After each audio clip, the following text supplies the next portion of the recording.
For a team that lost 22 of its seniors, Cheshire High's coach and its veterans still know what it takes to win a championship. Big Y making a final decision to actually cut the use of self-checkout lines. Stores like the Stop and Shop behind me are left to wonder if the self-checkout line is beneficial to them.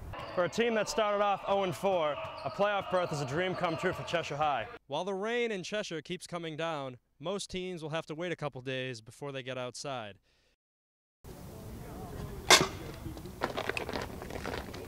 Here at Cheshire High School, it's time to try out for spring sports. And no spring sport at Cheshire is as intense as lacrosse. The Rams were 21-2 last year, and coach Rich Polciano won his second state title.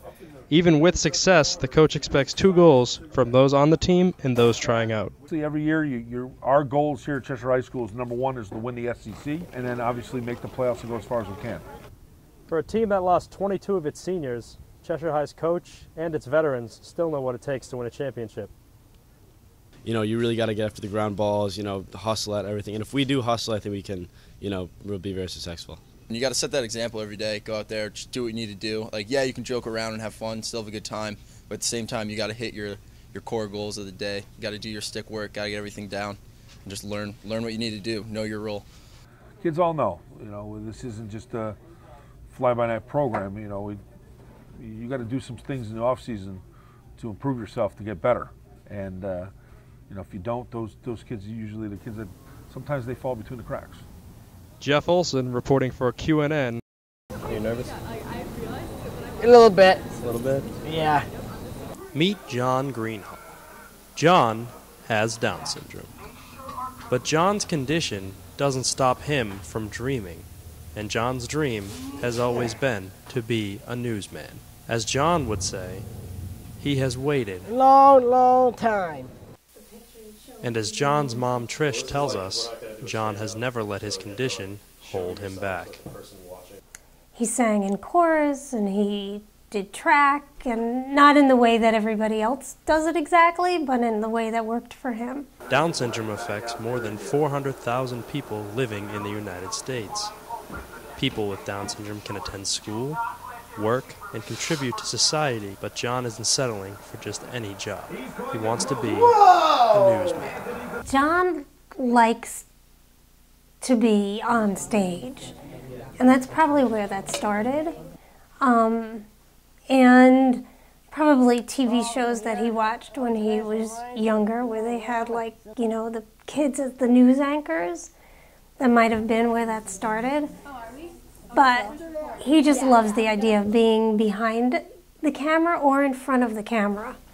He just loves to be around other people his age who don't necessarily have special needs. And that, you know, I think that is something that he just really gets a kick out of.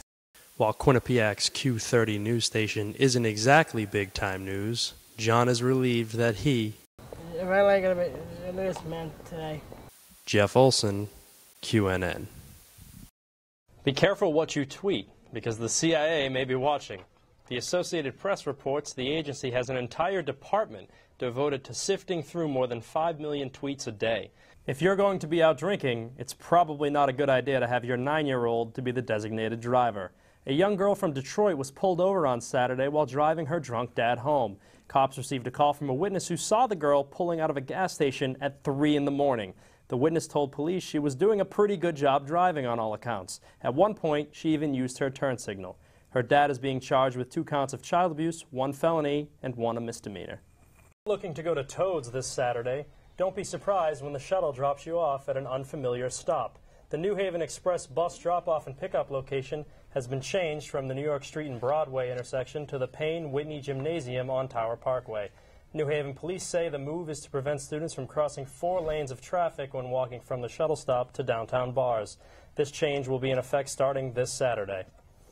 The new sculpture, called The Facing Couple, was placed in Pine Grove last Wednesday. It was donated by the Lender family and is worth $75,000. The Lenders also donated the School of Business and the basketball court at the TD Bank Sports Center up at York Hill. The Vice President for Development and Alumni Affairs told the QU Chronicle he hopes that the artwork will challenge students to think about human relationships. We want to know what you think of the statue. Tweet us at Q30News, hashtag QUStatue. Your comments may be featured on our Facebook page.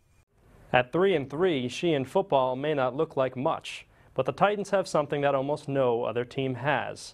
Sheehan football has an X factor, and it's not a quarterback or a running back. It's kicker Brody Corliss. My coach McKinnon always tells me that how I kick the ball on kickoff determines how we can get down there and cover it, and my kicks, extra points, and field goals make a difference in the game. I mean, I missed one against West Haven, and they came back and scored a touchdown. They were already up 7-6 just because I missed one. And punts, if you get good punts, you get good field position, and you just got to get it off in order to get your team better. Corliss and the Sheehan Titans will be taking on East Haven at home this Friday night at 7. Well, that's all we have here for sports. I'm Jeff Olson. Back to Vin and Amanda at the news desk.